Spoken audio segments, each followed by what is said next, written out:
लीजिए सर चाय।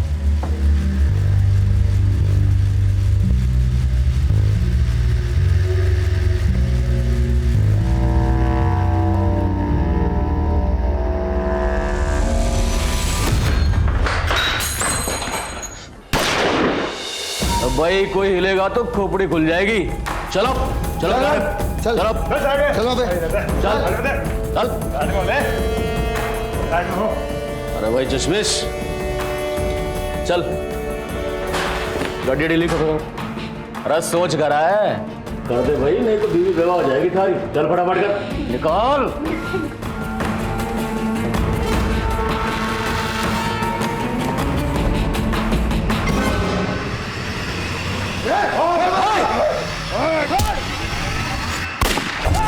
चलो चलो चलो चलो।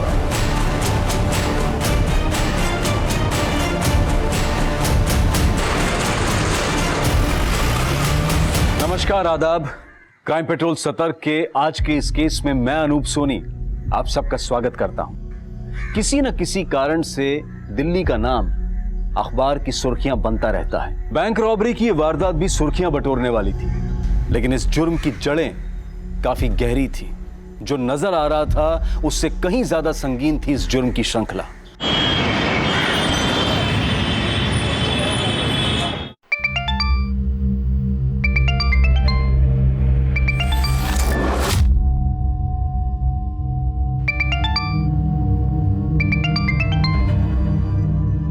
हाय रुचि बेटा। Mumma I am so proud of you. Thank you so much मेरा रुचि पूछी। आपको पता है मेरे स्कूल के फ्रेंड्स मान ही नहीं रहे कि आपका नाम न्यूज़पेपर में आता है। आज मैं ये न्यूज़पेपर स्कूल ले जाऊंगी, सबको बताऊंगी, टीचर को भी। ओके मेरा बच्चा। अच्छा मुझे बताओ आपने नाश्ता किया? नहीं मम्मा अभी नहीं किया। आप कब आओगी? I miss you so much. I miss you too मेरा बच्चा। मम्मा ना आपकी बर्थडे से पहले आ जाएगी, mumma promise. Okay mumma love you too बच्चा। मुझे दे। हाँ बेटा नाश्ता कर लिया? क्या माँ 5 बजे तो ऑफिस से आई हूँ। आपको पता है मैं अभी रुचि से यही पूछ रही थी कि उसने नाश्ता किया या नहीं। कैसा होता है ना, सब माएँ एक जैसी होती हैं, सब माओं का सवाल भी एक जैसा होता है। अच्छा बाबा सवाल नहीं पूछती, लेकिन सलाह तो दे ही सकती हूँ ना। हाँ देख रचना बेटा, ये नाम कमाने के चक्कर में ना तू दुश्मन मत बना लेना। छोटी मोटी खबरों तक तो ठीक था, लेकिन तू अब जो कर रही है ना वो खतरनाक है। तुम्हारे सीनियर निशा को शौक होगा खतरों से खेलने का, लेकिन उसके शौक के लिए तुम अपनी जान खतरे में मत डालना, समझी? अरे अब उठ भी जा, कब तक सोती रहेगी? रात भर निशाचर की तरह घूमती रहती है। कितनी बार बोला कि अब ये करियर वरियर छोड़ो और शादी पे ध्यान दो, और इस बार मेरी बात नहीं मानी ना तो देख लेना। मम्मा क्या आप रोज रोज सुबह चालू हो जाती हो? फोन पे धमकियां कम आ रही थी क्या जब आप भी चालू हो गई? देख ये मजाक की बात नहीं है, मैं बहुत सीरियस हूँ। अच्छा ठीक है बाबा, मैं शादी कर लूंगी, लेकिन शादी करने के लिए कोई लड़का भी तो मिलना चाहिए ना। अरे तो वो है ना तेरे ऑफिस में तेरे साथ जो काम करता है अभिषेक, उसमें क्या खराबी है? कर लो बात, जब देखो फोन ही आते रहते। अभिषेक 100 साल जियोगे तुम। एक्चुअली मेरे घर पे ना तुम्हारा ही मुद्दा छिड़ा हुआ है। मेरी तारीफ कर रही थी या बुराई? तारीफ और तुम्हारी भूल जाओ। एक्चुअली वो क्या है ना कि मेरी मम्मी मुझे बार बार कन्विंस कर रही है कि मैं तुमसे शादी कर लूं। तो बोलो करोगे मुझसे शादी?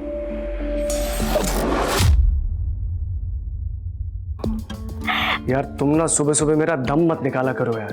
अच्छा तुम्हें मुझ पर भरोसा नहीं है क्या? ये लो अपनी होने वाली सासू माँ से ना खुद ही बात कर लो। चलो। अरे मम्मा कहाँ जा रही हो? बात तो कर लो अपने होने वाले दामाद से। हाँ अभिषेक सो सॉरी यार। एक्चुअली क्या है ना, मेरी मम्मा का ना रोज सुबह का यही गाना चालू रहता है, शादी कर ले शादी कर ले, इसलिए आज मैंने उनको ज्वाइन कर लिया। तुम्हारे न्यूज आर्टिकल का असर हो गया है। पुलिस ने कुरैशी को अरेस्ट कर लिया है, उसके यूनिट पर रेड करी और सारे के सारे बच्चों को छुड़ा लिया। अरे वाह अभिषेक, क्या न्यूज सुनाई है तुमने? बच गई ना बैंड उस कुरैशी की। हाँ बैंड तो बजाई थी तुमने। चलो ऑफिस में मिलते हैं।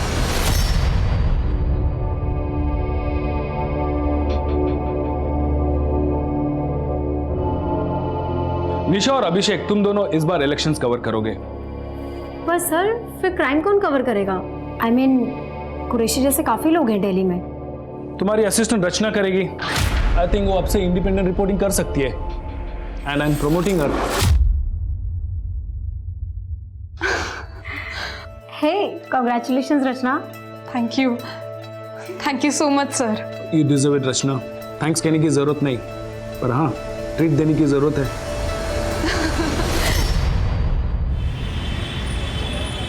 ओके रुचि पुची, मम्मा भी ना जल्दी आ जाएगी। क्या खिचड़ी पक रही है माँ बेटी में? बहुत खुश है रुचि। पता है उसने अपने पूरे स्कूल में सबको न्यूज़ आर्टिकल दिखाया है।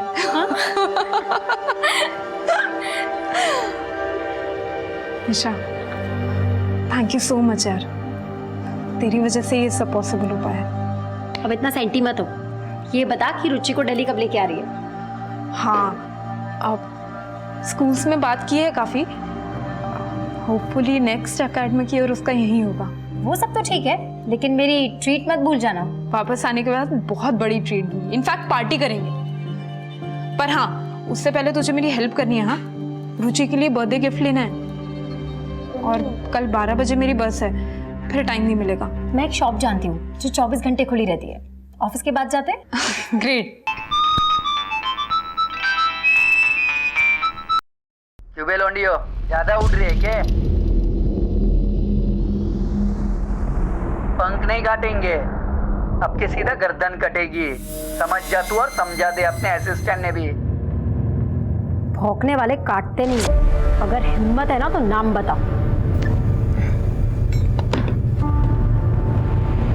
अरे तू टेंशन मत ले, ये सब तो चलता रहता है। देख हम ऑफिस के बाद जाएंगे, रुचि का गिफ्ट लेंगे, ठीक है? चल अभी मैं जाती हूँ।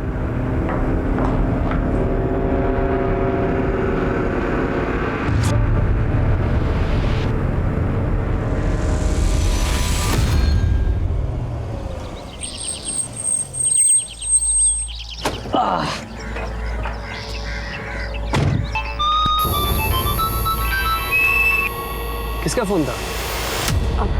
कुछ नहीं यार, बस वही हाई प्रोफाइल जर्नलिस्ट होने के पक्ष। बॉयफ्रेंड के नहीं, बदमाशों के कॉल आते हैं मुझे, गालियों से भरे हुए। चलो bye, see you tomorrow. Bye bye. साहब वो 5 मिनट लगेंगे, पेट्रोल भरा लूं क्या? नहीं हाँ, हम ऑलरेडी बहुत लेट हो चुके हैं। पहले हमें घर छोड़ दो, उसके बाद जो करना है कर लेना। हाँ रिटर्न आने में मेरा पेट्रोल खत्म हो जाएगा, मैं फंस जाऊंगा, फिर बस थोड़ा टाइम लगेगा। तो ये दिन भर से याद नहीं आ रहा था कि पेट्रोल डलवाना है? हाँ और अभी सर्विसिंग के लिए भी दी थी ना गाड़ी। याद था मुझे, पर दिमाग से निकल गया पेट्रोल का। अभी फटाफट भर लूंगा मैं।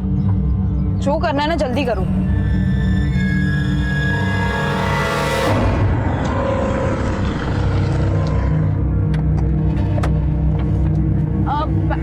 मैंने ले लिया। ये ड्राइवर भी ना पेट्रोल के चक्कर में मेरी बस छुड़वा देगा।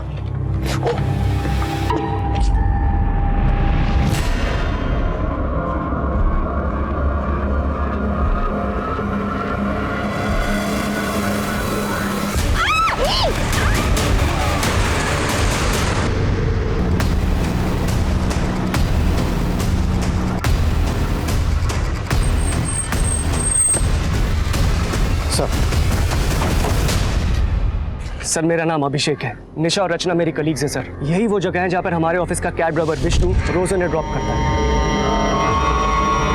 उनका घर पास में ही है सर। सर जैसे हमारे एडिटर विजय सर ने मुझे रचना को आए कॉल के बारे में बताया।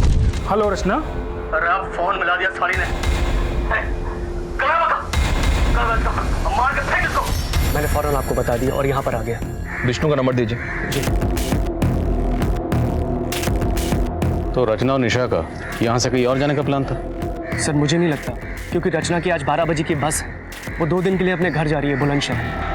हम तीनों ऑफिस से साथ में निकले थे, फिर हमने रचना की बेटी के लिए गिफ्ट लिया, फिर विष्णु ने मुझे घर ड्रॉप किया और निशा रचना को लेकर निकल गया। सर विष्णु का नंबर तो बंद आ रहा है। ये विष्णु कैसा आदमी है और आपके ऑफिस में कितने अरसे से काम कर रहा है? 1 साल से सर। और 1 महीना पहले उसकी वजह से हमारे ऑफिस में बवाल हुआ। विष्णु, ये जो रियर व्यू मिरर है ना, ये पीछे गाड़ियां देखने के लिए होता है, समझा ना? नहीं साहब, वो मैं पीछे देखने के लिए सेट कर रहा था। ओह गॉड, इज ही ड्रंक? तूने पी रखी है ना? नहीं विष्णु, निकल जाओ यहाँ से अभी के अभी। साहब मैं हाथ जोड़ के माफी मांगता हूँ, दोबारा ऐसा गलती नहीं होगा मुझसे। साहब बोलो ना आप, मैं माफी मांगता हूँ, मैं दोबारा गलती नहीं करूँगा। एक चांस और दीजिए प्लीज। तो निशा ने उस वक्त तो माफ कर दिया विष्णु को, लेकिन हो सकता है विष्णु के मन में कहीं खटास रह गई और उस बेइज्जती का बदला उसने अब लिया। हो सकता है सर, लेकिन आप प्लीज़ निशा और रचना को जल्दी ढूंढ लीजिए सर। निशा की माँ का रो रो कर बुरा हाल है। रचना की माँ को तो मैंने अभी तक बताया भी नहीं है। बेफिक्र रहिए, हम पूरी कोशिश कर रहे हैं। विशाल सर। विष्णु का पता लगाओ। जी सर। सर प्रेस वैन का रजिस्ट्रेशन नंबर मैंने हर टोल नाका और चेक पोस्ट पे भेज दिया है। सभी टोल नाका की सीसीटीवी स्कैन करो, बैरिकेडिंग करवाओ और हर गुजरने वाली गाड़ी को स्कैन करो। सर आसपास कहीं भी सीसीटीवी नहीं है। वहाँ कॉर्नर पे एक पान वाले की दुकान है। उसने बताया कि सुबह उसके एक साथी ने लड़कियों की चीखने की आवाज़ सुनी थी और उसे कोई दिखाई नहीं दिया। इसका मतलब ड्राइवर विष्णु गाड़ी को लेकर यहाँ तक तो आया था और यहाँ आने के बाद उसका प्लान बदल गया। एक काम करो, विष्णु, रचना और निशा तीनों के फोन सर्विलेंस पे डालो।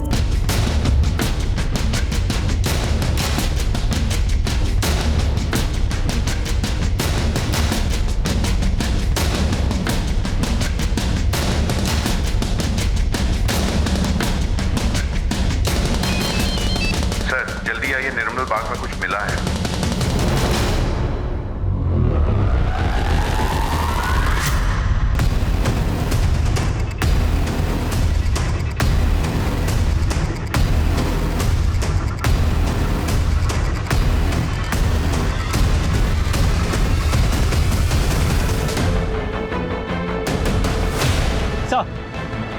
सर झाड़ियों में डॉल मिली।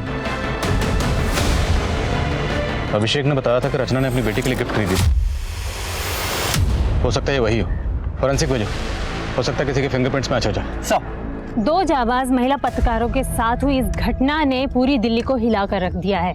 हमने आपको पहले भी बताया कि पुलिस के इस क्राइम सीन में पहुंचने के पहले ही एक पीड़िता की मौत हो गई, वहीं दूसरी पीड़िता की हालत नाजुक बताई जा रही है। सूत्रों के अनुसार कहा जा रहा है कि पीड़िताओं के साथ पहले दुष्कर्म किया गया।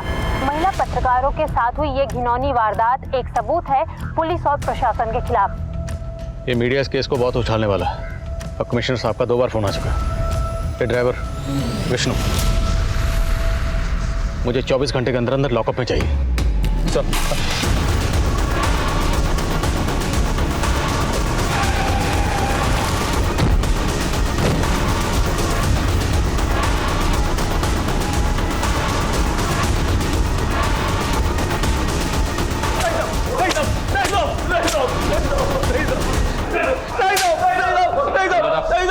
कौन शामिल था तेरे साथ निशा और रचना को किडनैप करने में? मैंने कुछ नहीं किया साहब, मैंने तो दोनों साहब को उधर ही छोड़ा था जहाँ मैं हमेशा छोड़ता था। तो अपना मोबाइल बंद करके छुप कर क्यों बैठा था? चुप कर नहीं बैठा था साहब, मेरी छुट्टी थी आज, तो उनको छोड़ने के बाद अपने दोस्त लोग के साथ पार्टी मना रहा था।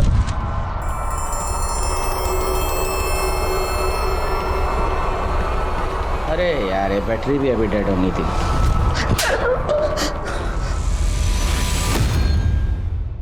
आपका शक सही था। निशा के गले के ऊपर जो निशान है उन्हें देखकर तो यही लगता है कि उसकी मौत गला घुटने से हुई है। और रचना?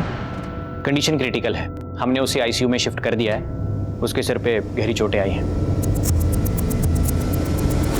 कहीं घूमने चले? रचना,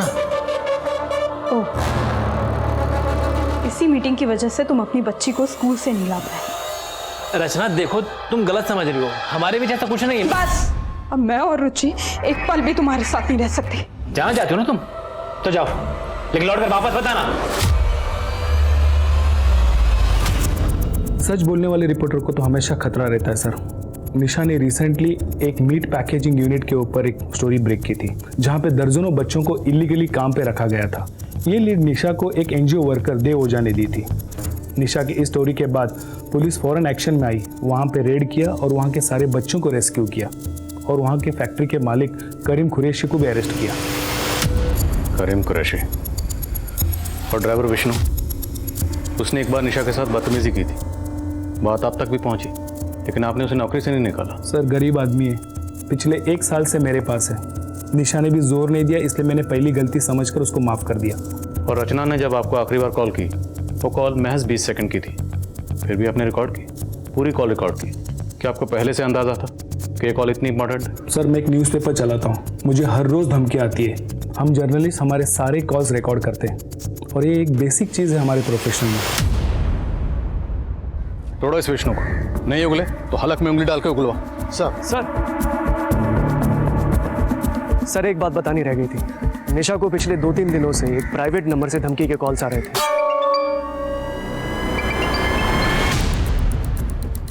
जिस दिन ये हादसा हुआ उस दिन भी। हाँ मनीष, करीम से बात करने की परमिशन मिली? जी हाँ सर, अभी अभी दीवानपुर पुलिस स्टेशन शादरा से परमिशन मिला है। तुम शादरा पहुंचो, हम करीम से मिलते हैं।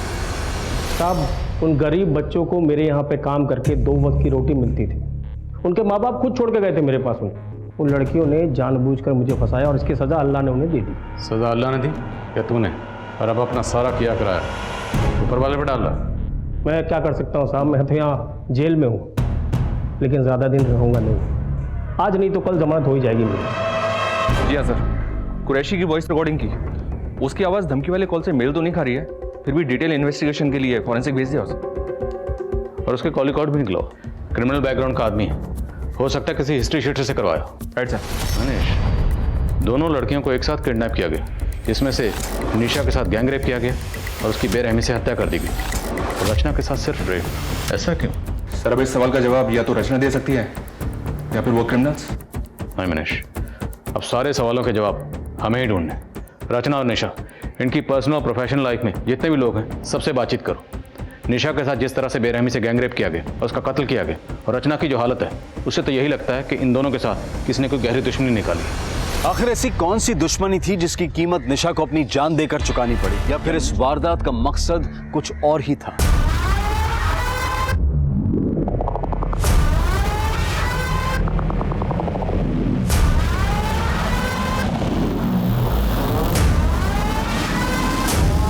एक बात बता कि गार्ड ने गोली मारी या तो बात हमारी समझ में आ गई, लेकिन वो चाय वाले ने क्यों मार दिया? अरे हमारे पैर पे चाय गिरा दी थी बाबड़ी बूच ने, पैर गंदा कर दिया था हमारा, मार दिया।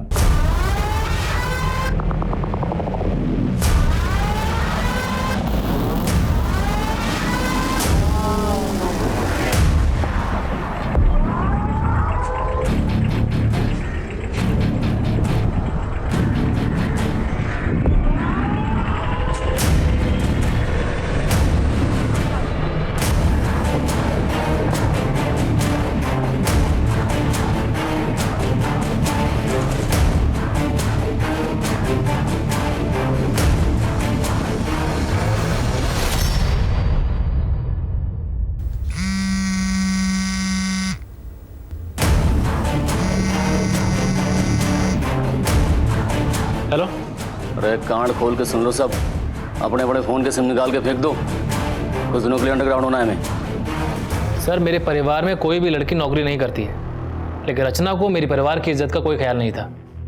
उसे तो बस अपनी फ्रीडम प्यारी थी। और ये जो उसकी सहेली है निशा, वो उसे चढ़ाती रहती है, ये चढ़ती रहती है। मैंने कुछ कह दिया तो बेटी को लेकर मायके जाके बैठ गई। तो आप कहना चाहते हैं कि रचना को फ्रीडम चाहिए थी, इसलिए वो अलग होना चाहती थी, but from your side it was perfectly alright. हमारे बीच म्यूचुअली डिसाइड हुआ था कि अलग होने के बाद हम अपनी ज़िंदगी अपने ढंग से जी सकते हैं। अलग होने के बाद? लेकिन आपका तो रचना से डिवोर्स नहीं हुआ, फिर भी आपने एंगेजमेंट कर ली, और कानूनी तौर पर वो अभी भी आपकी बीवी है। इतना बड़ा हादसा हुआ, आपने कोई खबर नहीं ली। मैं खबर क्यों लेता सर? रचना और मेरे बीच में कोई रिश्ता है ही नहीं। रही बात तलाक की, तो हाँ मैं उससे तलाक लेना चाहता था, लेकिन रचना बहुत बड़ी लालची औरत निकली। एलिमोनी पे उसने 20 लाख रुपए मांग लिए मुझसे। सर इतनी बड़ी रकम मैं कहाँ से ला के देता? इसलिए उसे रास्ते से हटाने की कोशिश की ताकि झंझट खत्म हो जाए। सर मैंने नहीं मारा उसको, मैं क्यों मारूंगा उसे? जिस वक्त रचना और निशा पर हमला हुआ उस वक्त तुम कहाँ थे? मैं अपने घर था सर, बुलंदशहर में। ये तुम्हारे कॉल रिकॉर्ड्स, इनके हिसाब से तुम उस दिन दिल्ली में थे। सर एक्चुअली मेरा ट्रांसपोर्ट का काम है, मेरे पास कई ट्रक्स और टेम्पोज हैं, कई शहरों में मेरे ऑफिस हैं, दिल्ली में भी है सर। तो शायद उस दिन मैं वहीं रहा हूँगा। सॉरी सर, दिमाग से निकल गया था। जब तक केस सॉल्व नहीं हो जाता दिल्ली से बाहर नहीं जाओगे। मैं जा सकता हूँ सर? ये अभी पूरा सच नहीं बोल रहा, नजर रखो इस पे। एक बात कान खोल के सुन लो, हमारी संतान आने से पहले हमारे को सोने के कंगन चाहिए।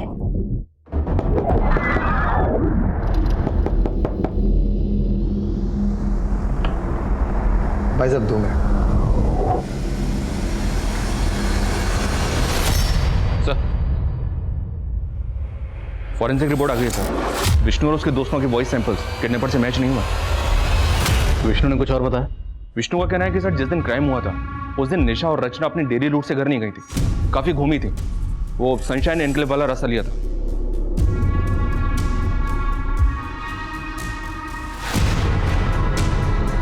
यहाँ पे नवदेश न्यूज का ऑफिस है। नवदेश न्यूज से एक गाड़ी निशा, रचना और अभिषेक को लेकर इस तरफ निकलती है। एकता नगर, लोटस मार्टिन से गाड़ी पहुंचती है गुप्ता कॉलोनी, जहाँ पे गाड़ी अभिषेक को ड्रॉप करती है। अभिषेक को ड्रॉप करने के बाद गाड़ी आगे बढ़ती है झांझर नगर, फिर आदिलबाग, और आदिलबाग होते हुए गाड़ी फाइनली पहुंचती है व्यास चौक। निशा और रचना दोनों लड़कियां ड्रॉप होती हैं। फिर यहाँ से 6 किलोमीटर आगे ईस्ट में निर्मल बाग। हमने सारे रूट के सीसीटीवी चेक किए, ऐसा कोई भी व्हीकल स्पॉट नहीं हुआ जो उनका पीछा कर रहा हूँ। हो सकता है कि किडनैपर्स पहले से ही ड्रॉपिंग पॉइंट पर उनका इंतजार कर रहे हो, या फिर इस पूरे रूट में सीसीटीवी कहाँ कहाँ पर है ये पहले से स्टडी कर रखा होगा। तो किडनैपर्स ने बहुत पहले से प्लानिंग कर रखी होगी, और प्लानिंग बड़ी बारीकी से की गई। नवदेश न्यूज से सनशाइन एनक्लेव वाले रूट के सीसीटीवी एक बार फिर से स्कैन करो। अगर कोई गाड़ी आधे रूट तक भी फॉलो कर रही है उस गाड़ी की डिटेल निकालो। I am sure breakthrough इसी रूट में कहीं पर। और एक बात सर, ये कुरैशी के कॉल रिकॉर्ड से स्कैन किए, क्लीन है। कुरैशी की कंपनी की निशा को टिप किसने दी थी? देवो जाने थे, एनजीओ चला था। जो आदमी छोटे छोटे बच्चों से जानवरों की तरह काम करवाता हो वो कुछ भी कर सकता है। वो जेल में है तो क्या हुआ, उसका एक खास आदमी समीर अब तक फरार है। रेड के दिन वो पुलिस के हाथों से भाग निकला था। हेलो सर, लगता है समीर खान अंडरग्राउंड हो गया है। अपने खबरियों को काम पे लगाता हूँ उसे ढूंढने के लिए। निशा को जो धमकी भरे कॉल्स आ रहे थे उनसे कुछ पता चला? इंटरनेट कॉलिंग थी सर, इसलिए ट्रेस नहीं हो पाया। लेकिन सर, किडनैपर्स के कॉल में जो आवाज़ रिकॉर्ड हुई थी उस तरह का लहजा बेवर रीजन में इस्तेमाल किया जाता है, और ये समीर खान वहीं का रहने वाला है। ये समीर खान इस केस की अहम कड़ी साबित हो सकता है। बेवार पुलिस से समीर खान की डिटेल शेयर करो। खींच निकालो इस चूहे को बाहर। सर, रचना को होश है। रचना अभी भी ट्रोमा में है। अगर रचना से हादसे के बारे में ज़्यादा बात की जाए तो उसे पैनिक अटैक आ सकता है, ब्रेन डैमेज भी हो सकता है। इसलिए बेहतर यही होगा कि आप कुछ दिन रुकें। Let her recover first. Excuse me. देखिए, हम नहीं चाहते कि आपकी बेटी को कोई भी तकलीफ हो, लेकिन अगर रचना कुछ भी बताए या उसे कुछ भी याद आए तो प्लीज़ हमें इन्फॉर्म करिए। मनीष सर, एरिया के जितने भी टेम्पो वाले हैं सबको राउंड ऑफ करो। देखो ये 5 डिजिट किसके मोबाइल के, और बहादुरपुर इलाके में क्राइम वाले दिन की जितनी भी फुटेज है उसे दोबारा स्कैन करो। ये टेम्पो इसमें ज़रूर मिलेगा। ये विष्णु और कुरैशी इनके कॉल रिकॉर्ड्स फिर से स्कैन करते हैं, हो सकता है ये नंबर उनसे जुड़ा हो। आरटीएस यानी रेप ट्रॉमा सिंड्रोम, ये एक मानसिक स्थिति है जिसका रेप विक्टिम पर काफी समय तक असर रहता है, और रचना भी इसी ट्रॉमा से जूझ रही थी। रचना की मानसिक स्थिति काफी नाजुक थी। एक रेप विक्टिम के लिए रेप इंसिडेंट को बार बार याद करना काफी तकलीफदेह होता है। ये रचना की हिम्मत थी जो ऐसी हालत में भी वो पुलिस को एक नंबर का क्लू दे पाई। लेकिन पुलिस के सामने अभी कई चुनौतियां थी। ये देखना अभी बाकी था कि ये 5 नंबर्स पुलिस को इस केस में कहां तक ले जाने वाले थे। सर, मैंने सारे सस्पेक्ट और इस केस से जुड़े सभी लोगों की सीडीआर चेक की, लेकिन कहीं भी कोई ऐसा नंबर नहीं मिला जिससे लास्ट में ये 5 डिजिट हो, 36366। सर, मुझे भी ऐसा कोई टेम्पो नहीं मिला जिस पे ये लिखे हो 36366। किसी भी टेम्पो पर नॉर्मली किसका नंबर लिखा होता है? मोस्टली तो ओनर का ही होता है सर। सर, कभी कभी टेम्पो पे ओनर के ऑफिस का लैंडलाइन नंबर होता है। हम लोग मोबाइल नंबर ढूंढ रहे हैं, शायद लैंडलाइन नंबर हो। एग्जैक्टली। अभी हमें इतना तो पता है कि ये क्रिमिनल जो भी है वो बेवार रीजन में कहीं से है। तीनों जिलों के एसटीडी कोड निकालो। उन एसटीडी कोड के साथ ये 5 डिजिट मिला के डायल करो। अगर ये किसी का लैंडलाइन नंबर है तो कहीं ना कहीं घंटे जरूर बजेगी। आजा, बैठ जा। देखो भाई, 2 दिन में निकलना है हमें, सब लोग तैयार है ना? हमारी बात मानो तो ये सुपारी वाला काम ठीक ना है, और चोरी चकारी लूटपाट ठीक है अपने लिए। अरे मेहंदी फट रही है क्या थारी? हैं? तू ना एक काम कर, तू ना जनानियों में रह भाई, ठीक है थारे लिए। जो चोरी चकारी तेरे बस का काम ना है। पिकअप वैन पहुंच गई है, मेरे फोन का इंतजार करना।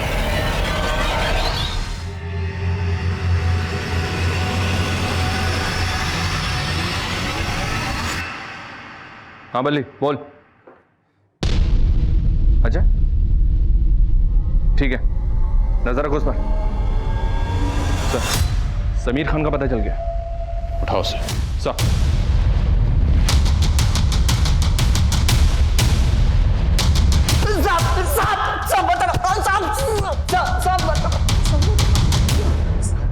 सब 36366 सब एक किसका नंबर है मुझे नहीं पता साहब, मैंने कुछ नहीं किया।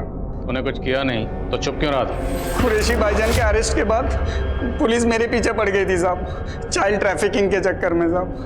मैं कुरैशी भाई को बच्चे लाकर देता था, इसलिए मैं छिप गया साहब। पर साहब वो लड़कियों से मेरा कोई लेना देना नहीं है साहब। तेरा लेना देना है या नहीं ये भी पता चल जाएगा। समझ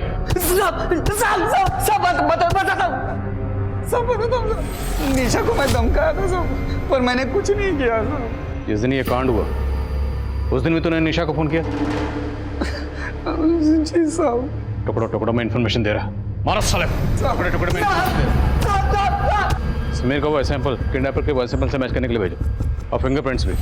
शायद उस डॉल पर जो फिंगरप्रिंट्स हैं वो इससे मैच हो जाए।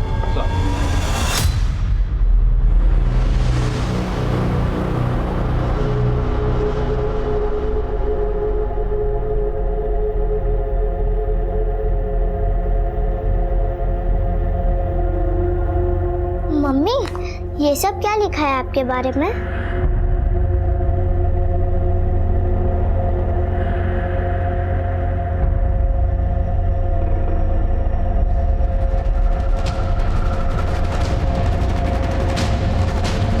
सर हमने 36366 नंबर के साथ नाम हातिन और नू के एसटीडी कोड्स लगाकर कॉल किए। इनमें से 2 लैंडलाइन नंबर चालू हैं। एक नंबर डॉक्टर पुजारी का है और दूसरा जमाल शेख का है, जो मवेशियों का व्यापारी है। उठाओ इस जमाल शेख को, हो सकता है समीर ने इसे इसके टेम्पो को हायर किया। सर जी 2 गड्डी है हमारे पास, दोनों ने ना आज तक हरियाणा बॉर्डर क्रॉस ना किया, कोई काम ही नहीं पड़ता। तेरे बाप ने तो ये 3 टेम्पो दिए थे विरासत में, भूल गया क्या? ये देख, ये रहे उन तीनों के नंबर। 2 यहाँ पे हैं, तीसरा कहाँ है? ओ हाँ साहब जी, ये तीसरी गड्डी 3 साल पहले मेरा छोटा भाई कासिम ले गया था, तब से मैंने ना देखी। कहाँ है कासिम? बोल।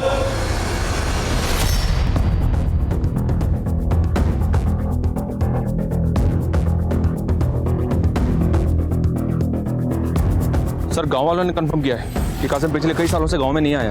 पता लगा इस कासिम का।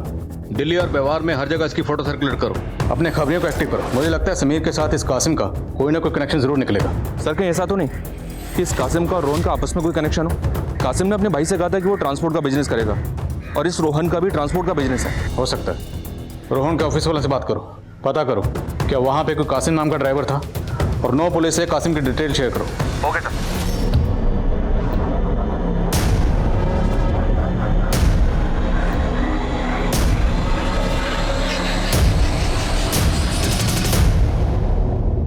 समीर के वॉइस सैंपल्स तो किडनैपर के बेवारी एक्सेंट से कुछ हद तक मैच करते हैं, लेकिन डॉल पर मिले फिंगरप्रिंट्स समीर के फिंगरप्रिंट से मैच नहीं करते। हो सकता है समीर ने कासिम को सुपारी दी। समीर और कासिम के बीच में कोई कनेक्शन? जी नहीं सर, समीर हातिन जिले का रहने वाला है और कासिम नू का। हम घूम फिर के फिर वहीं पर आ गए, 0 पे। सर टेम्पो वाले का पता चला? नहीं सर। सर लेकिन एक लीड मिली है। जिस दिन बीपीओ एम्प्लॉय का रेप हुआ उस दिन उसी एरिया में एक रॉबरी हुई। उस दिन उस एरिया में कोई रॉबरी हुई थी? नहीं सर, लेकिन रचना ने जिस एरिया से डॉल खरीदी थी उस एरिया में एक रॉबरी अटेम्प्ट हुई थी, लेकिन फेल हो गई क्योंकि आसपास के लोगों ने चिल्लाना शुरू किया तो वो लोग भाग गए, वो भी एक टेम्पो से। मतलब ये गैंग पहले रॉबरी करता है और फिर ली हुई सवारी को अंजाम देता है। 9 पुलिस से ऐसे गैंग की और डिटेल पता करो। सर बड़े शातिर हैं बेवारी गैंग वाले, बच्चों का इस्तेमाल करते हैं अपने काम करने के लिए। कैसे? सर जुवेनाइल होम से बच्चे हायर करते हैं, उन्हें अपना लाइनर बनाते हैं और यही बच्चे उन्हें इन्फॉर्मेशन देते हैं कि कब कहाँ माल मिलेगा। मुझे दिल्ली हरियाणा बॉर्डर के आसपास के जुवेनाइल होम्स के एक्टिव लाइनर्स की डिटेल चाहिए। जी सर। हमारे यहाँ 4 बच्चे बेवार रीजन से हैं, जिसमें से 3 तो अभी सेंटर पे हैं मगर एक अपने गांव गया हुआ है। उसके माँ बाप ने अपनी गारंटी पे उसकी कस्टडी ली है। उस बच्चे की डिटेल मुझे मिल सकती है? जी बिल्कुल मिल सकती है। ये देखिए, ये वाला है।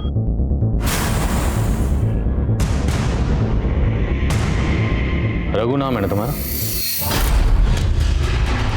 डरो मत, तुम मुझे जो भी बताओगे वो हम दोनों के अलावा किसी को पता नहीं चले, तुम्हें कोई नुकसान नहीं पहुंचे। सर बैंक में सर कब कितनी सिक्योरिटी होती है, कब बैंक में लोग कम होते हैं, ये सब पता करना मेरा काम था सर। मैं ही उन्हें जानकारी देता और वो चोरी करते। लेकिन सर वो रेप और मर्डर से मेरा कोई लेना देना नहीं है, मैं कुछ नहीं जानता हूँ सर उसके बारे में। हमें पता है कि तुम उस सब में शामिल नहीं हो।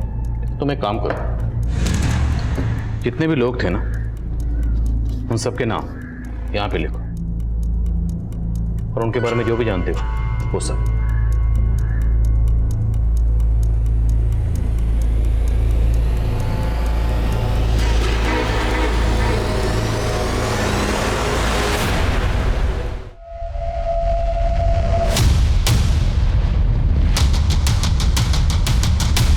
साहब रघु हमारे लिए खबरें लाने का काम करता था, उसी की मदद से हमने बदरपुर और उसके आसपास सारी चोरियां करी थी।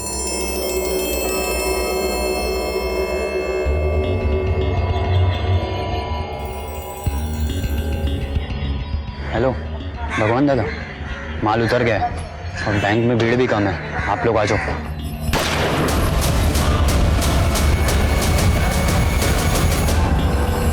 और सच बोल। सच कह रहे साहब, हमने चोरियां करी हैं लेकिन किसी की इज्जत ना लूटी। ऐसे सच नहीं बोलोगे और तब बनाओ सालों का। अरे साहब साहब साहब क्या साहब, आप झूठे कैसे फंसा रहे हो? हमारे खिलाफ कोई सबूत ना है आपके पास? सबूत चाहिए?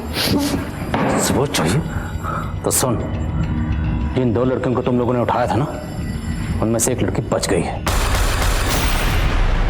उस लड़की ने तुम्हारे टेम्पो को पहचान लिया है।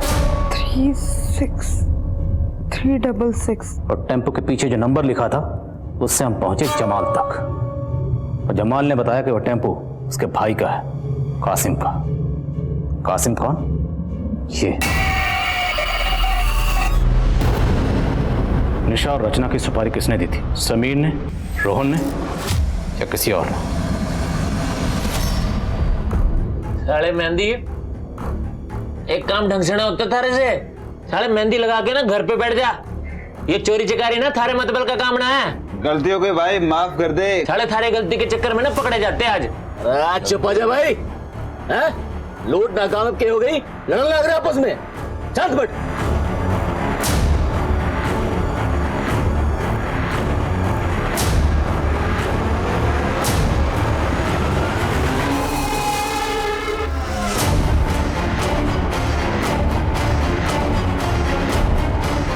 छोरियां कहाँ जा रही भाई? गुस्सा निकालना है तो उनको निकाल ले। क्या भाई साहब, ये सब काम हम थोड़ी ना करें, बवाड़ मचेगा, फंस जाएंगे। ये भी कौन फंसावेगा हमें? चल लगा ले वैन के पाछे। धन का सुख तो मिला ना, धन का सुख ही ले लेते हैं।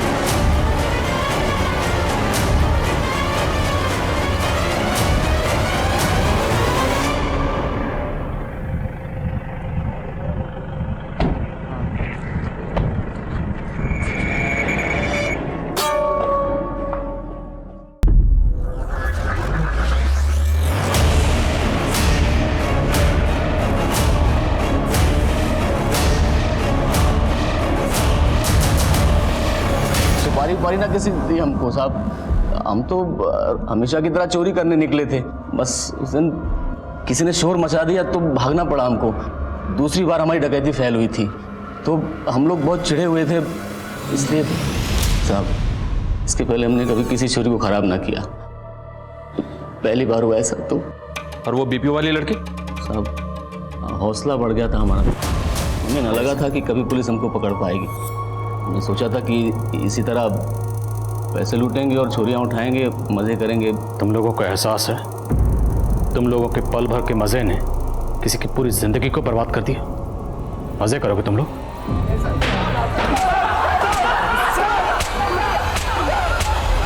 रचना और निशा के गुनहगार इस वक्त जेल में सजा काट रहे हैं।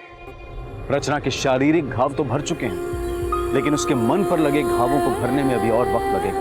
कुछ लोगों का यह मानना है कि अगर उस दिन निशा और रचना रुचि के लिए गिफ्ट लेने ना जाती तो शायद बच जाती। अगर उनकी प्रेस वैन पेट्रोल स्टेशन पर ना रुकती तो वो बच जाती। लेकिन ये बात बिल्कुल बेबुनियाद है।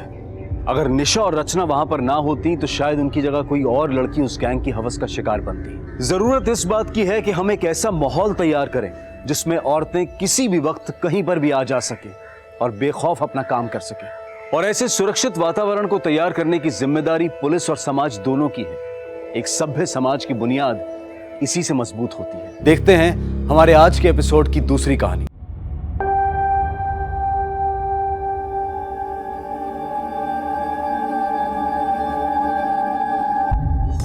अरे तुम दोनों डर क्यों रहे हो? प्यार तो करते हो ना एक दूसरे से। बस फिर दोनों अडल्ट्स हो, हक से शादी करो। दीदी आप नहीं समझ रही है, हमारी बिरादरी को आप नहीं जानती। अगर हमारे पंचों को पता चल गया ना कि मैं कहीं बाहर शादी करने वाली हूँ तो मुझे काट कर कहीं फेंक देंगे। धत पगली, ऐसे कोई काट के फेंकता है क्या? पुलिस और कानून नाम की भी तो कोई चीज है कि सब खत्म हो चुका है। और ये पंच सरपंच ये कानून से ऊपर नहीं है बेला। देख बेला, मैं ना तेरे घर वाले से बात करता हूँ, ठीक हो जाएगा सब। कोई फायदा नहीं है, माँ कभी नहीं मानेगी। तेरे बाबा तो तेरी बात मानते हैं ना, उनसे बात करके देख।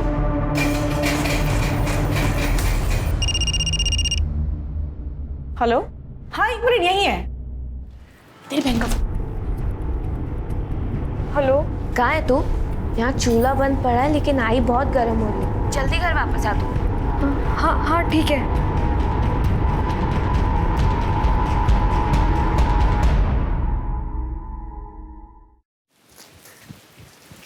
बाबा आ गई तू?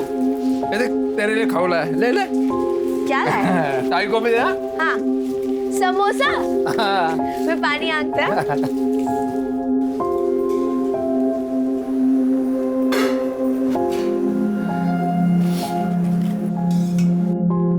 तेरे आई को क्या हुआ है? मुंह फुला के बैठी है। दीदी नहीं आई ना अभी तक, तो बहुत गुस्से में एकदम। कल को बेटी की वजह से मुंह पे काली पोती जाएगी ना, तब मुझे मत कहना। अरे इस लड़की की शादी होने जा रही है, लेकिन थोड़ी भी फिक्र नहीं है तुम लोगों को। तेरे आई का ना दिमाग हमेशा गर्म रहता है। आ गई तू? कहाँ गई थी तू? कहाँ गई थी? वो आई, मैं किरण दीदी के यहाँ काम करने गई, वही थोड़ी देर हो गई। ऐसा कौन सा पार तोड़ने जाती है तू? आज से ये सब बंद, कोई जरूरत नहीं काम पे जाने की। लेकिन आई ऐसे कैसे? तू समझती क्यों नहीं है? सरपंच के बेटे के साथ तेरी शादी होने जा रही है। बहुत नसीब वाली है तू, बहुत नसीब वाली। लेकिन आई ऐसे अचानक कैसे काम छोड़ दो? बाबा आई शादी के बाद मैं वैसे भी कुछ नहीं कर पाऊंगी, और किरण दीदी को मेरी जरूरत है। आई वो कितना ख्याल भी तो रखती है मेरा। देख गुंजन के लिए उन्होंने किताब भी भेजी है। बाबा देखो। सरपंच को अगर पता चला ना ये पढ़ लिख रही है तो पूरे समाज के सामने नंगा घुमाएंगे इसे। आई क्या कर रही है? चलो निकलो फटाफट, चलो पंचायत में चलो। ओ रमेश भाऊ, काय झालं? अरे भाऊ पंचायत बैठी है, कोई राड़ा हुआ है, जल्दी चलो। इसे शर्म नहीं आती? मैं घर में इसके बच्चे संभालती है और ये यहाँ बाहर मुंह मार रहा है। क्या बकवास कर रही है? झूठ बोल रही है सरपंच जी। गबस तो कहा था, मैं सच बोल रही हूँ सरपंच जी।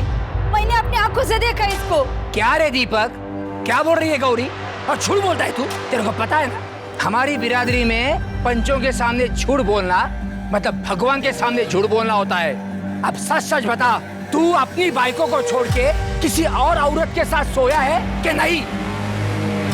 मुझे माफ कर दो सरपंच जी, मुझसे गलती हो गया। देखा गलती मान लिया इसने।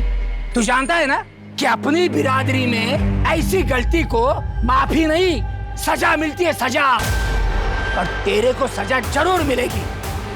तूने जिसके साथ ऐसा किया है ना, इसके बाइकों के साथ भी पंच लोग वही करेंगे, समझे? ये आप क्या बोल रहे सरपंच जी?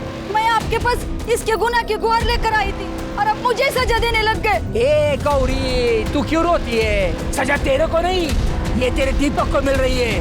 सबको पता चलना चाहिए। अपनी बाइकों को छोड़ के किसी और औरत के साथ कोई सोता है तो उसके अपनी बाइकों के साथ क्या होता है। आप ऐसा नहीं कर सकते सरपंच जी। बस, पंचों का फैसला आखिरी फैसला है। अरे देवा। राधे, बख्तोस ना अपनी बिरादरी में ये क्या हो रहा है।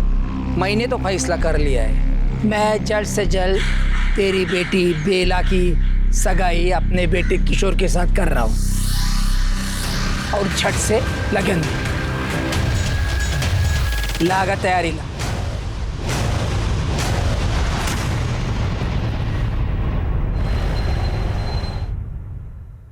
बेला कहाँ थी यार? सारा काम मुझे करना पड़ा। तुझे पता है मेरी मीटिंग थी यार। दीदी, मेरे घर वाले जबरदस्ती मेरी सगाई करवा रहे हैं। मुझे कुछ समझ में नहीं आ रहा मैं क्या करूं। माँ एक पल के लिए भी मुझे अपनी आंखों से ओझल नहीं होने देती।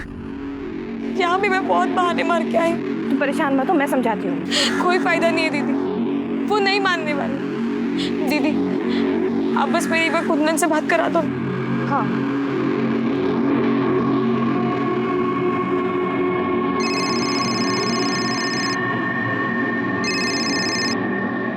हेलो कुंदन,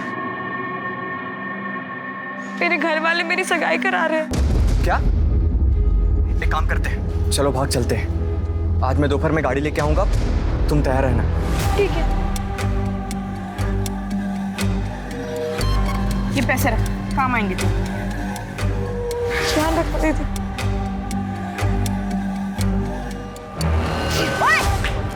क्या कर रहे हो भैया? सॉरी हो क्या सॉरी? किसी लग गया। तू चल बे पुलिस स्टेशन। दीदी छोड़िए ना। क्या कर रही है आप? लड़कियों को टकराने के लिए दुकान खोली ना तूने इधर? क्या देख क्या रहे? चल निकल, जाओ ना। तू ठीक है? हाँ मैं ठीक हूँ, अब जाइए। हम लवकरच जाऊन येतो। लेकिन तुम लोग दोनों कई बार मत जाना, पूरा समाज आएगा देव पूजन के लिए।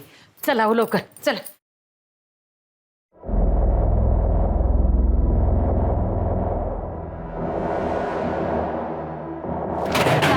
ताई तो सच में जा रही है? ताई मुझे बहुत डर लग रहा है। गुंजन तू बता मैं क्या करूं? देखो पता ना वो किशोर कैसा है। उसके साथ अगर मेरी शादी हुई ना तो नोच नोच के खाएगा मेरे को। लेकिन ताई तो गुंजन, मैं कुंदन से बहुत प्यार करती हूँ, उसके बिना नहीं जी पाऊंगी। तो ध्यान रखना।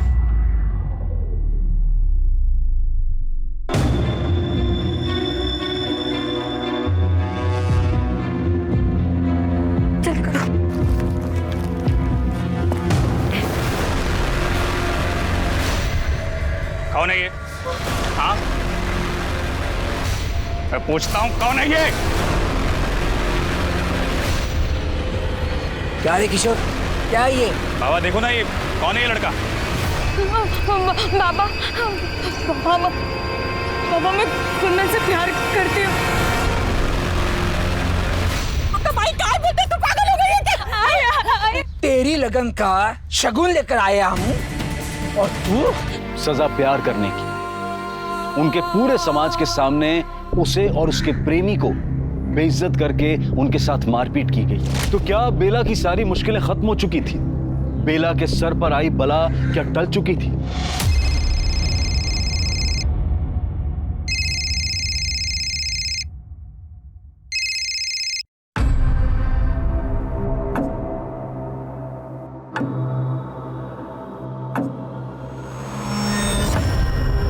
बेला कहाँ है?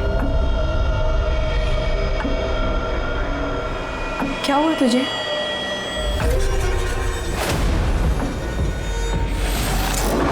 कुछ तो बोल। कुछ नहीं हुआ दीदी, मुझे बता बेला, कुछ तो हुआ है। इसकी तबीयत खराब है, डॉक्टर ने इसको आराम करने के लिए कहा है।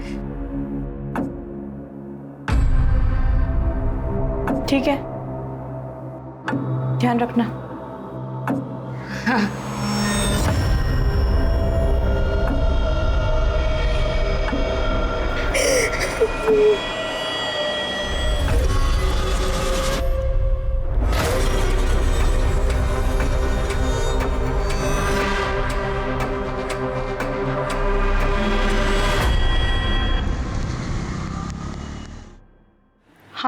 लेआउट ही देख रही थी।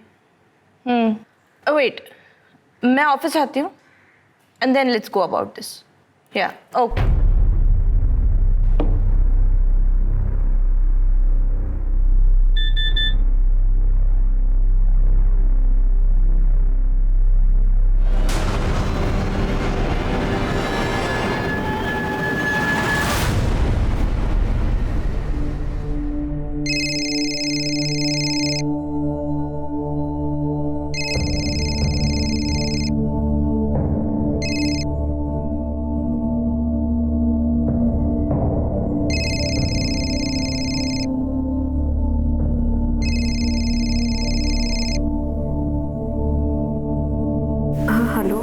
हेलो, तेरी वीडियो वायरल हुई है। वीडियो? हाँ पागल, बता तो दीदी मुझे एक बार। और ये इतने घटिया है तेरे बिरादरी वाले। छी, तो तेरे और कुंदन के साथ कैसे कर सकते थे? मुझे ये तक भी नहीं पता कि कुंदन किस हालत में कहाँ है। मैंने पता किया है, वो सिटी हॉस्पिटल में है। 1 महीना हो गया वो आईसीयू में। अब ठीक है, थोड़ा स्टेबल है, बट हालत उसकी बहुत खराब है बेला।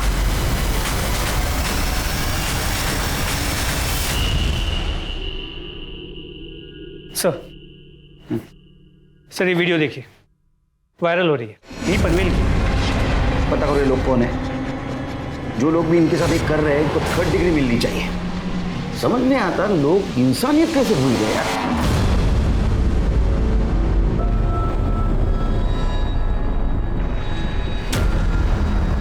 ताई, मैं पानी भर के आती हूँ। ठीक है।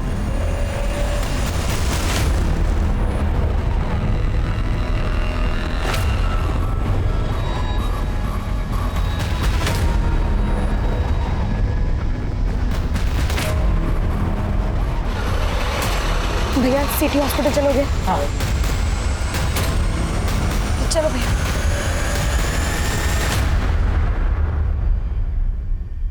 सर उस एरिया का पता चल गया है जहां से वो वीडियो वायरल हुआ है।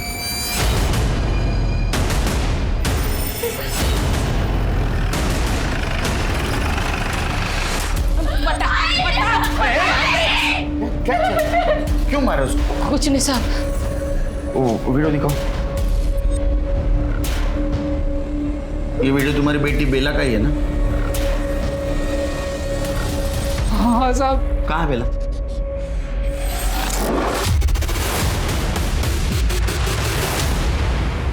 हम लोग भी उसी को ढूंढ रहे। देवता ने कुटे गिली थी। साहब मैं और शोभा बिल्डिंग कंस्ट्रक्शन साइट पे काम करते हैं, दोनों काम पे गए थे। तो घर पे कोई नहीं था? तुमको तो पता होगा ना। मैं बाहर पानी भरने के लिए गई थी, वापस आई तब ताई घर पे नहीं थी। बेला कुठे आहे? इकडे। बेला कुठे आहे?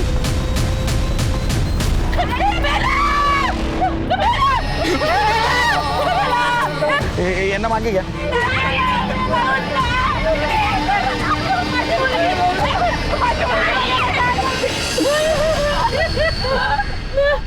चलिए देखिए, स्ट्रैंगुलेशन मार्क्स। प्रताप, मरने से पहले लड़की ने बहुत स्ट्रगल किया लगता है। ये घास की हालत देखो। मेरी गलती हो गई, माफ कर दो। इधर आसपास किधर सीसीटीवी के देखो और पूछताछ करो इस लड़की को किसी ने यहाँ आते हुए देखा था। बॉडी को पोस्टमार्टम के लिए भेज दो।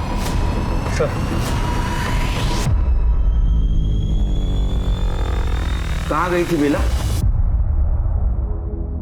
पता नहीं है साहब, बता रहा घर में कोई नहीं था। अब वो खुद कहीं चली गई या किसी से डर के गई, कुछ पता नहीं है साहब। डर के? किससे डर के? जिन्होंने उसको मारा था उनसे डर के?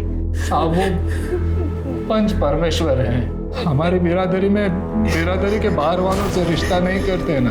मेरी बेटी बेला को प्यार हो गया था कुंदन से, जो हमारी बिरादरी से नहीं था। उसी की सजा उसे मिली है साहब। इतनी बड़ी सजा? ये तो कुछ भी नहीं है साहब। उसके बाद जो सजा उसे मिली वो सजा नहीं, पाप था साहब। इसके बाद भी कुछ और हुआ था? इसकी परख तो होगी और इसको सजा भी मिलेगी। माफ कर दीजिएगा। मैं ऐसे गुनाह को माफी नहीं मिलती, सजा मिलती है। इसकी तीनों पंचों के साथ ना बारी बारी से शादी होगी। अरे तुम ऐसे कैसे मान गए गांव की जमीन और घर देने के लिए? तू क्या करता? उन भेड़ियों को अपने बच्चों को ऐसे ही नोचने देता? देखो, बेला का जो होना था वो हो गया। अब उसकी कोई इज्जत नहीं बची और हमारे समाज में तो उसके साथ कोई शादी भी नहीं करेगा। उसकी जिंदगी तो बर्बाद हो गई। अब जमीन देकर अपनी छोटी बेटी की जिंदगी क्यों बर्बाद कर रहे हो? उसकी भी तो शादी करनी, कहां से आएंगे पैसे? तब का तब देख लेंगे। कहां से देखोगे? क्या तुम्हारे घर वाले ने खजाना गाड़ गए यहाँ पे? अब जो मैं बोल रही हूँ वो तुम सुनो, मान लो उनकी बात।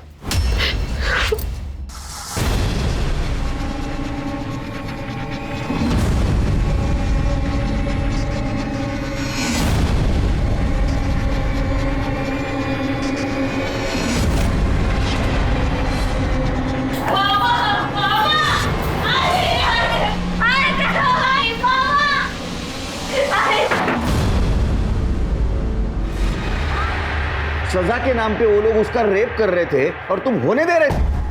अब गरीब साहब क्या करते, मजबूर थे। अगर कोई रास्ता होता तो हम हमारी बेटी को ऐसे कुएं में डाल देंगे। अरे तुम लोग हमारे पास क्यों नहीं आए? हमारी बिरादरी में पंचों का ही राज चलता है, उनके खिलाफ कोई नहीं जा सकता है सर।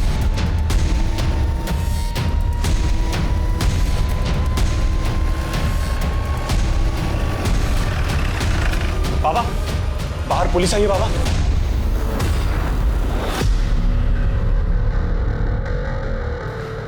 चल गया चल। ओ महाराज, क्या है ये? कहाँ ले जा रहे हो हमको? किया क्या है हम लोगों ने? तुम लोगों ने बेला और कुंदन को मारा, उनको नंगा करके घुमाया, बाद में बेला के साथ रेप किया और हमें शक है तुमने बेला का मर्डर किया। ऐसा हमने किया? झूठे सब, आरोप है, आरोप सिर्फ। राधे ने सब कुछ बताया हमको। चल। अच्छा, आपको राधे ने बताया ये सब कुछ? और राधे ने बताया और आपने मान लिया है? सबूत है आपके पास? पुरावा? पुलिस स्टेशन चल, पुरावा दिखाता हूँ। चल। ओ साहब, उसके लिए भी ना सबूत चाहिए होता है। एक काम करना है, जाओ सबूत लेके आना, फिर बात करना। राम राम। अरे पाता का ध्यान है देना। सरपंच वाली बात है, मामला बिगड़ सकता है, बेकार तमाशा होगा। सबूत लेके आऊंगा, तेरे को घसीट के लेके जाऊंगा। खुशी से जाओ।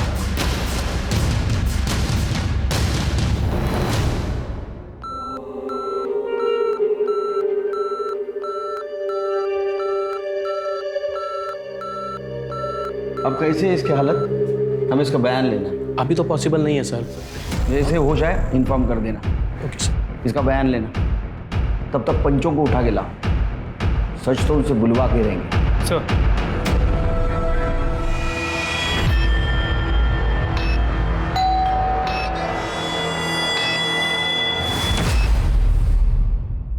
सर, बेला की बॉडी जहाँ पे मिली थी वहाँ पे कोई सीसीटीवी कैमरा नहीं।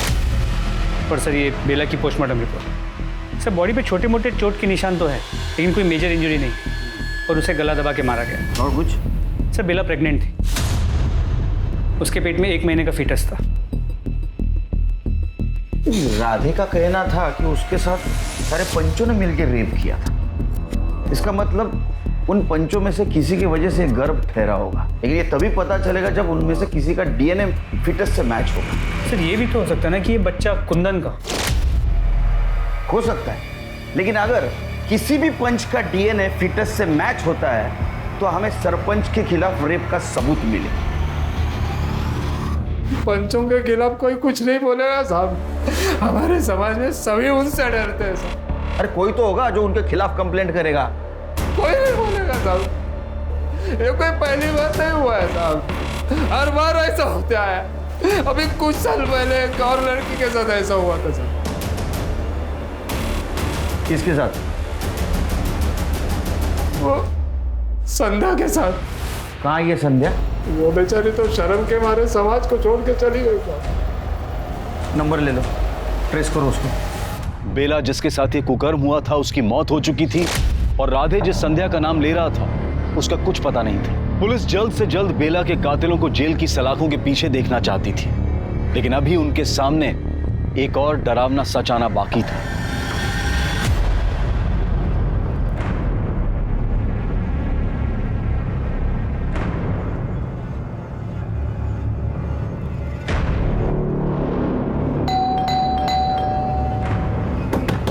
मैडम, मैडम,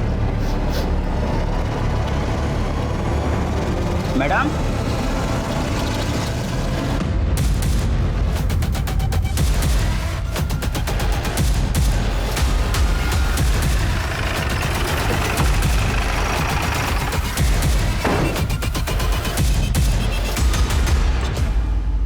आप लोग नीचे जाइए। कर दे, दरवाजा तोड़ा।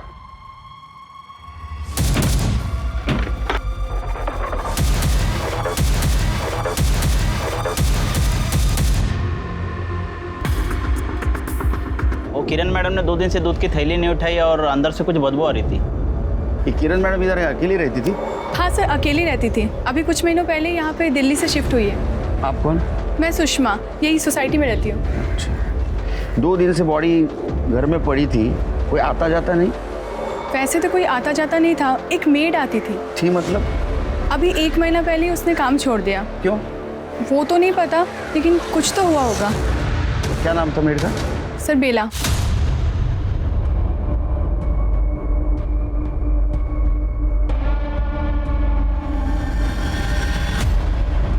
हाँ सर, यही है। इसका भी मर्डर हो गया क्या?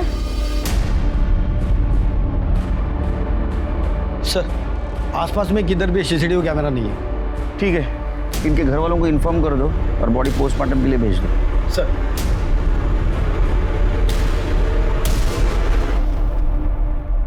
मेरी बेटी जिंदगी में बहुत आगे बढ़ना चाहती थी सर, बहुत तरक्की करना चाहती थी।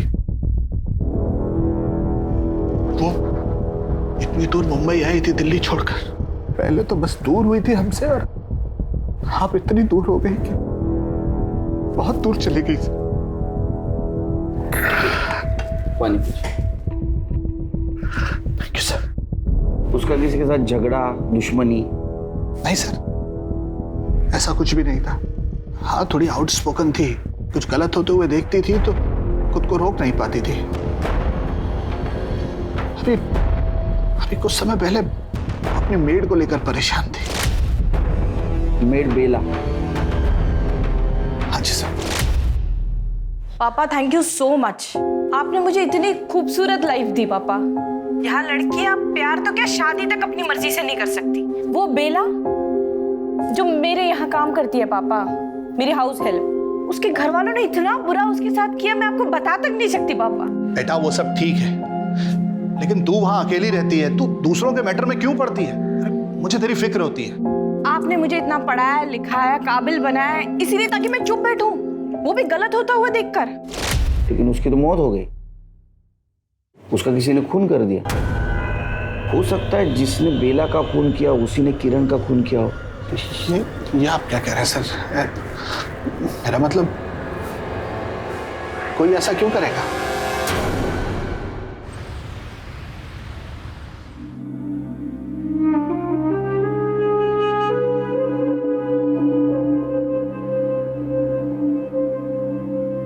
गुंजन कहाँ है? उसको सामान लेने भेजा है। हम सरपंच के खिलाफ पुलिस में शिकायत तो कर रहे, लेकिन मेरे को बहुत डर लग रहा है। उन लोगों ने हमारी बच्ची के साथ जो किया है ना, उसकी सजा तो मैं उनको दिलवा के रहूंगा।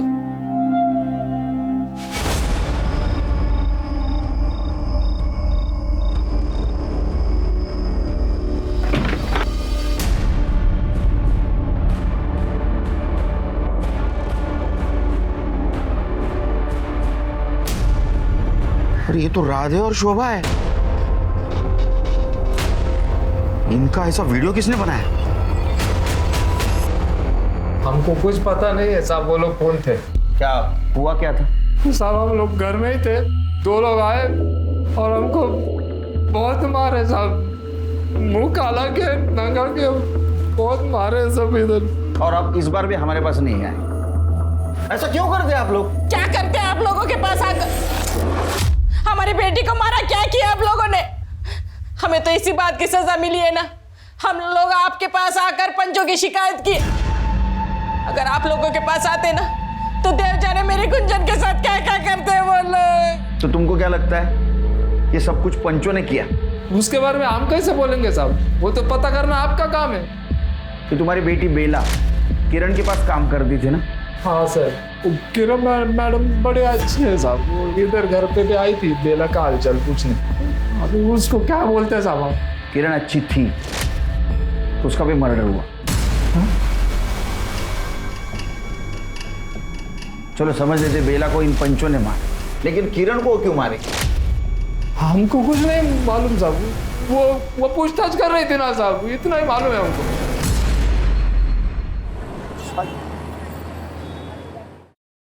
सर, किरण की पोस्टमार्टम रिपोर्ट, उसकी मौत 12 तारीख को हुई और उसे भी गला दबा के ही मारा गया। 12 तारीख मतलब जिस दिन बेला का मर्डर हुआ उसी दिन किरण का मर्डर हुआ? जी सर, तो उसके कॉल रिकॉर्ड्स के मुताबिक 12 तारीख की सुबह उसने बेला को कई बार फोन किया। कि बेला और किरण के मौत का कनेक्शन क्या है? आखिर इन दोनों को कोई क्यों मारेगा?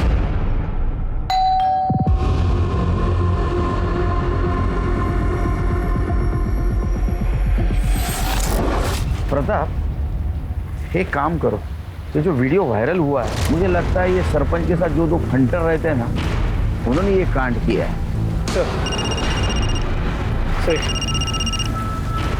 हेलो, ठीक है, मुझे एड्रेस भेज दो। अच्छा, संध्या के फ़ोन नंबर से उसका एड्रेस मिल गया।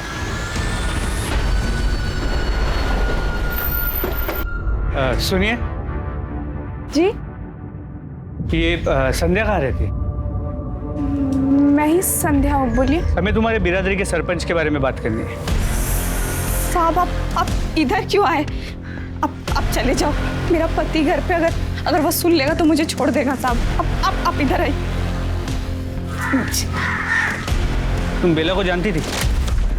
देखो, बेला का खून हो गया, उसके बाद बारी बारी सभी सरपंचों ने उसके साथ बलात्कार किया और हमें शक है कि उन्होंने ही उसका खून भी कर दिया। संध्या, तुम्हारे साथ क्या हुआ?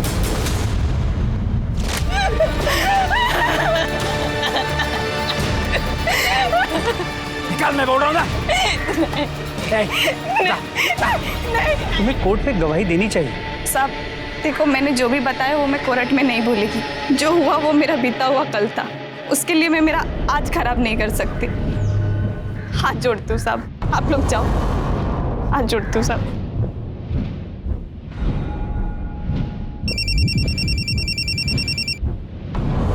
हेलो सर, राधे सही कह रहा था, मेरी संध्या से बात हुई, उसके साथ भी वही सब कुछ हुआ है, लेकिन वो कोर्ट में गवाही देने से इनकार कर रही है। ठीक है, मुझे हॉस्पिटल से फोन आया था, कुंदन को होश आया है, वहीं आके मिलो।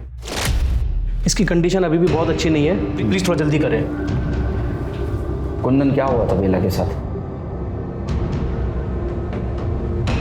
पता नहीं। बेला कैसी है? बेला भी इस दुनिया में नहीं रही, उसका किसी ने खून कर दिया। देखो, अगर तुम चाहते हो बेला को न्याय मिले तो तुम्हें सरपंच और बाकी लोगों के खिलाफ कंप्लेंट लिखवानी होगी।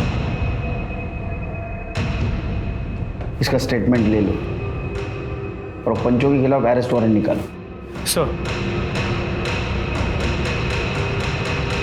अरे छोड़ दो। ये साहब बोल रहा हूँ, ये सही नहीं कर रहे। तेरे जैसा घटिया इंसान जब सही गलत की भाषा करता ना, अच्छा नहीं लगता। इसका डीएनए बेला के फिटनेस से मैच करवा। चल। अरे छोड़ मेरे को। सर, किरण के घर के पास वाला जो चाय वाला था पिछले 2 दिनों से गायब है। तो सुनने में आया कि जब से किरण का खून हुआ है तब से वो परेशान था। उसके साथ किरण और बेला का झगड़ा भी हुआ था सर। उसका फोटो तो नहीं है सर, उसका नंबर मिला है मुझे। जरा चेक करा, उठे सर, नंबर बोल। सर, प्रजापति, रमाकांत और सुरेंद्र, इन तीनों पंचों की डीएनए रिपोर्ट आ गई। किसी का भी डीएनए फीटस के साथ परफेक्ट मैच नहीं है। कुंदन का डीएनए मैच होता है? सर, कुंदन का भी मैच नहीं होता, लेकिन सर एक आदमी है जिसका डीएनए 50% मैच हो रहा है। कौन है? प्रजापति। उसका कोई भाई है? नहीं सर, उसका एक ही बेटा है, किशोर। उठा के लाओ उसको। सर साहब, मुझे कुछ नहीं पता साहब। तेरा कोई चाचा है? नहीं सर। तेरे बाप का बाहर लफड़ा जिसकी वजह से तेरे को सौतेला भाई? नहीं तो। नहीं ना? बेला के पेट में जो बच्चा था ना, उसका डीएनए तेरे बाप से 50% मैच हुआ है। तेरा चाचा नहीं, तेरा सौतेला भाई नहीं। इसका मतलब बेला के पेट में जो बच्चा है वो तेरा ही। नहीं साहब, वो हम दोनों की शादी होने वाली थी साहब, तो वो अपनी मर्जी से मेरे साथ सोई थी। बेला के पेट में तेरा ही बच्चा था। बेला दूसरे से प्यार करती थी, तेरे साथ कैसे आएगी रे सोने को? तूने मारा है ना? देख, तूने बेला का रेप किया, बेला के पेट में तेरा बच्चा था। ये बात किरण को पता चली। किरण तेरे पीछे लगी बेला से शादी करने के लिए। तेरे को शादी नहीं करनी थी, इसलिए तूने बेला और किरण दोनों को मार दिया। हाँ? नहीं साहब, मुझे तो मालूम भी नहीं इस सब के बारे में साहब। तू ऐसा नहीं बोलेगा, तू तेरे बाप का ही बेटा। ये जब सच बोलना शुरू करे तब तुम मारना बंद करना। सर, राधे और शोभा की वीडियो का सोर्स मिल गया। ऐसे कैसे हो सकता है?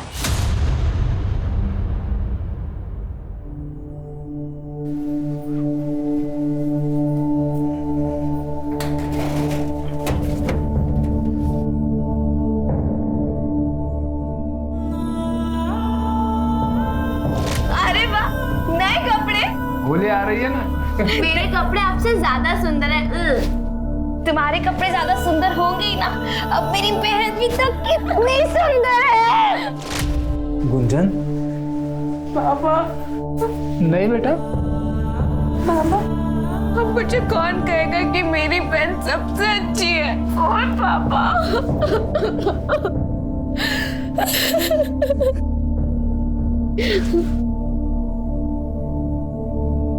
इंस्पेक्टर साहब, आप तुम्हारा और तुम्हारे पत्नी का जो वीडियो वायरल हुआ था वो तुम्हारे मोबाइल से हुआ था। क्या मिला तुम्हें? खुद को और तुम्हारे पत्नी को जलील करके। तो क्या करता साहब? मैं क्या करता? आप तो उस सरपंच और उसके चमचों को पकड़ नहीं पा रहे, तो मैंने सोचा मैं ही कुछ कर लेता हूँ। मैंने दिए थे अपने दोस्त को पैसे वीडियो बनाने के लिए। ये गैर कानूनी है और तुमने बहुत गलत किया है। आप लोग तो हमें न्याय नहीं दिलवा सकते ना, उल्टा हमें ही कानून बता रहे। तो किस्सा ही खत्म कर देते हैं। उन्हें तो सजा नहीं दे सकते ना, लेकिन मैं अपनी जान जरूर दे सकती। अरे शोभा, ऐसा मत कर शोभा। इंस्पेक्टर साहब, अरे रोक, अरे घोड़ा था वाला, अरे कर दो।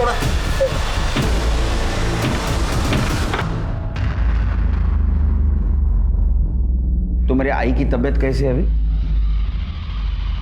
पहले से ठीक है साहब, पर साहब मेरे आई बाबा ने ना कुछ भी जानबूझ के नहीं किया। वो तो बस न्याय चाहते थे। मेरे बाबा ने ये वीडियो सिर्फ इसी के लिए बनाया था।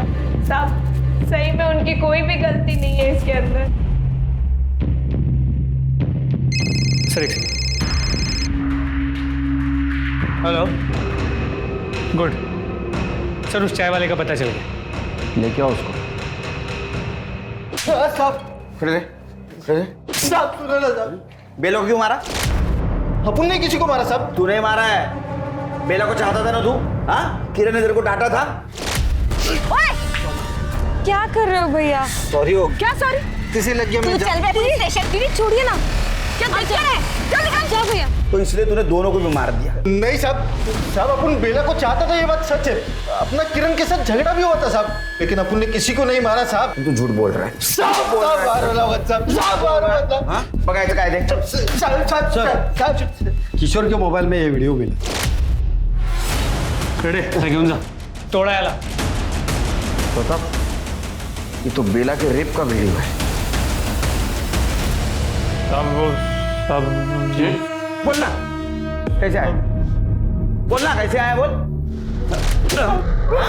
रेप किया था ना, उसके साथ रेप किया था ना तूने? तेरा डीएनए बेला के पेट में जो फीटस था ना, उससे तेरा डीएनए मैच हो रहा है। किया था तूने रेप? सब बेला के साथ रेप कर रहे थे। साहब देखो, मत मारो साहब, मत मारो साहब, मत मारो साहब। साहब देखो हमने कुछ नहीं किया है, पहले बोल रहा हूँ मैं। तेरे बेटे ने हमको सबूत दिया है, समझा ना, तुम्हारे हैवानियत का। तुम लोगों ने जो बेला के साथ रेप किया था उसका वीडियो शूटिंग है हमारे पास। तुमने उसका रेप किया, बाद में उसको मार दिया, और ये बात किरण को पता चली थी। वो किरण तुम्हारे काले करतूतों का चिट्ठा हमारे सामने पड़ने वाली थी, इसलिए तुमने किरण को भी मार दिया। नहीं, हमने कुछ नहीं किया साहब। जब तक सच नहीं बोलते तो मारते रहो। देखिए साहब, हमने कुछ नहीं किया है। मैं फिर से बोल रहा हूँ, आपको बहुत महंगा पड़ेगा। ठीक है, कर दो, नंतर कर दो। हाँ सर, वो लोग कुछ भी मानने को तैयार नहीं। उनका कहना है कि कोई रेप हुआ ही नहीं। उन्होंने बेला से शादी की थी और उसके साथ सुहागरात मनाई थी। ना वो किसी मर्डर के बारे में जानते और ना किसी किरण को पहचान। अरे मर्डर्स हुए तो किसी ने तो खून किया होगा। इस केस की हर डिटेल मुझे चाहिए, बारीक से बारीक चीज खंगालो। सर,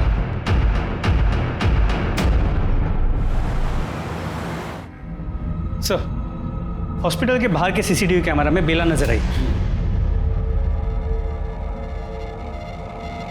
सर ये देखिए। मतलब मरने से पहले ये हॉस्पिटल गई और बाद में घर के पास गई। लेकिन सर एक बात है, ये देखिए, वो हॉस्पिटल के बाहर तक गई लेकिन वहीं से वापस लौट गई। देखो, ये रिक्शा से उतरी, पीछे पलट के इसने किसी को देखा और फिर से रिक्शा में बैठ गई। मतलब इसका कोई पीछा कर रहा था, और जो उसका पीछा कर रहा था शायद उसी ने उसको मार दिया। ये रिक्शा किसका पता करो, उसको लेके आओ। सर। हाँ साहब, ये लड़की बैठी थी ऑटो में। वो बोली मुझे हॉस्पिटल छोड़ दो। जब मैं उसे हॉस्पिटल लेने गया और डर के मारे वापस ऑटो में बैठी, मुझे बोली मुझे वहाँ छोड़ दो जहाँ से लेकर आए थे। तुमने देखा ऑटो में कौन था?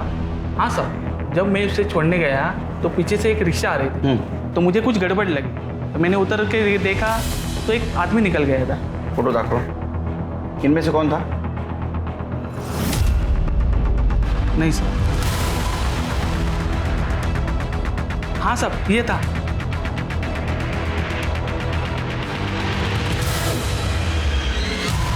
तुमने अपनी बेटी को मारा, क्यों? मेरी बेटी तो उसी दिन मर गई थी साहब, जिस दिन उन पापियों ने उसके साथ बलात्कार किया था। और उन लोगों को फंसाने की कोशिश की तो क्या करता साहब? साहब, किरण ने बेला से कहा था कि वो बेला की खबर न्यूज में चलाएगी।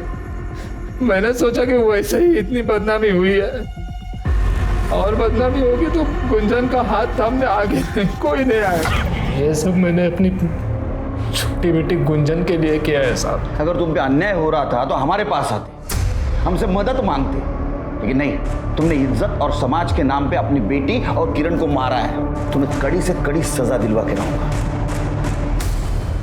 प्रजापति सुरेंद्र, रमाकांत और किशोर को बेला के साथ बलात्कार की सजा मिली और राधे को बेला और किरण के खून की। पंचों ने मिलकर बेला के साथ दुष्कर्म किया और एक पिता होने के नाते राधे का गुस्सा अपनी जगह वाजिब था, लेकिन पंचों को सजा दिलवाने के लिए जो रास्ता उसने चुना था वो अकल्पनीय था, अपराध था, गलत था। हमें इस केस से यह सबक मिलता है कि अंधविश्वास और समाज की दकियानूसी और अमानवीय प्रथाओं के खिलाफ आवाज उठाने से ही परिवर्तन होगा, ना कि समाज द्वारा बहिष्कृत किए जाने के डर से उनके सामने सर झुका लेने से। अब मैं अनूप सोनी आपसे विदा लेता हूं, फिर मुलाकात होगी क्राइम पेट्रोल सतर्क में एक और नए केस के साथ। तब तक अपना और अपने परिवार का ख्याल रखें और देखते रहें क्राइम पेट्रोल सतर्क। जय हिंद। क्राइम पेट्रोल के और भी दिलचस्प कहानी देखने के लिए हमारे चैनल को सब्सक्राइब करें और बेल आइकॉन दबाना न भूलें।